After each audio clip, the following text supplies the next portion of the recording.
Hey there, I'm David Lemieux here to talk about, well, tell you, usually I'm here to talk about new releases.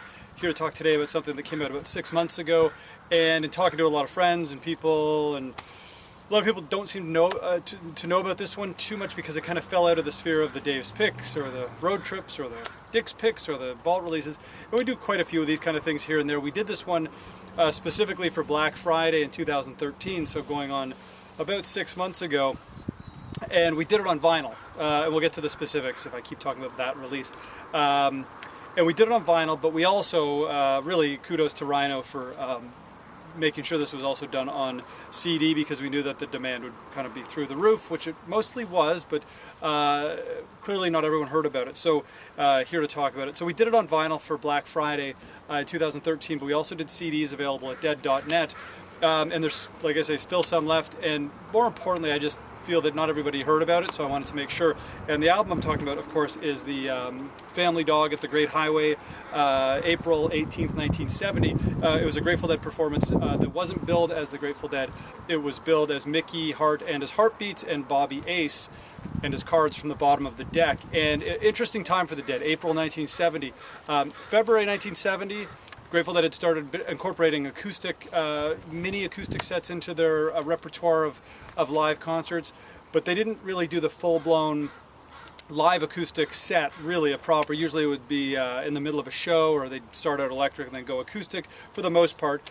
And that includes the shows about a week before this. The Dead played 4 nights in San Francisco at the Fillmore West.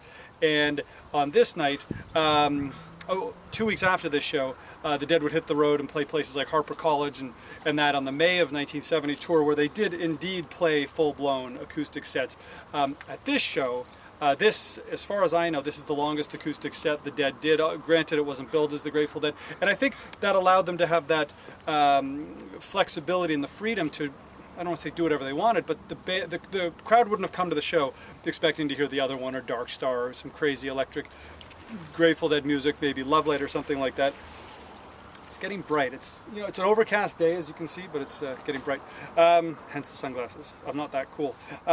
So they did these shows. It was concerts headlined by Charlie Musselwhite and the New Riders of the Purple Sage, with Mickey and his band and Bobby and his band, which turned out to really just be the Grateful Dead, of course. And this was a tape that was returned to us in 2013 by Mountain Girl. So thanks a lot to MG for thinking of us when she found these tapes. And very grateful that she did return them, because it's exceptional music. It shows I'd heard about, but I didn't know anything. We'd never heard them before. So we put them on. Jeffrey Norman did some transfers of this show, and it was as good as we expected in terms of set list, and 17 songs of acoustic Grateful Dead music. Jerry plays electric on a couple of songs, but he always did that during acoustic sets. But this is truly an entirely acoustic Grateful Dead set. And the song list, it's a lot of stuff that would appear throughout 1970 on the 2 acoustic albums, Friend of the Devil, Candyman, New Speedway Boogie. Gosh, a really good album. And then a few of the older classics they've been playing as a jug band. I Know You're a Rider, Don't Ease Me In, things like that. So they have Oh Mama Tried Me and My Uncle songs that would be staples of the Grateful Dead's repertoire for the next 25 years after this. And then I think the most interesting thing is that Pigpen ended the show with a 6-song acoustic set where Pigpen and an acoustic guitar, and he's a really good guitar player, you'll hear here. Really incredible stuff. You know, oftentimes you'll see an acoustic set with maybe Katie May, maybe 1 or 2 other Pig songs, but never something like this where he's doing really a whole acoustic set, like a mini set. Really great stuff. I think it's some of the coolest Pigpen stuff I've ever heard. So again, it's a single CD, 17 songs. The last 6 are Pigpen solo acoustic. There's a great picture in here of Pigpen playing acoustic guitar on stage with the Dead. Well, and it's just really him with a guitar. It's just incredible stuff. And if you liked the Dave's Picks Volume 10 that just came out, which sold out pretty quickly, or if you didn't get it but you like this era of the Dead, same version of the band, with the exception of TC had left the band in January of 1970, about 3 months before this. So you kind of really get this nice world of the Grateful Dead in early 1970 doing acoustic music, playing, like I say, a lot of the stuff that would appear later on Working Men's and American Beauty, and then a lot of kind of classics, the Great Silver Threads and Golden Needles. This is a really good album. Oh, one of my favorites, Deep Ellum Blues. So again, this is a very special album. If you didn't get it, I do highly recommend it.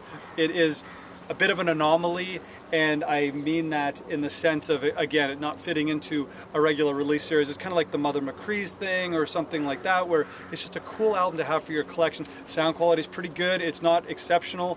It was stored, I don't know how it was stored, for 43 years, but it sounds great. It sounds fine, and the performances are not only rare and unique and really interesting, but they're really good, and that's, you know, that's really the key. Is if the music wasn't good, it's kind of, what's the point? The music here is really good, but it's also really interesting. Something you should have in your collection. And anyhow, the reason that I'm doing this 6 months after it came out, again, it just seemed to me a lot of people didn't know about this album in talking to people, and they're, wow, I didn't know anything about that. So I'm here to tell you about it because it's really good, and that's what it looks like. But I'm sure you'd rather look at mountains, and me, but mostly mountains. So anyhow, thanks for spending a few minutes with me, hearing about this great album. Something we're all really proud of. Jeffrey Norman did a great job. Thanks MG for returning it. Thanks Rhino for putting it out. And thanks Grateful Dead for playing such darn good music all the time.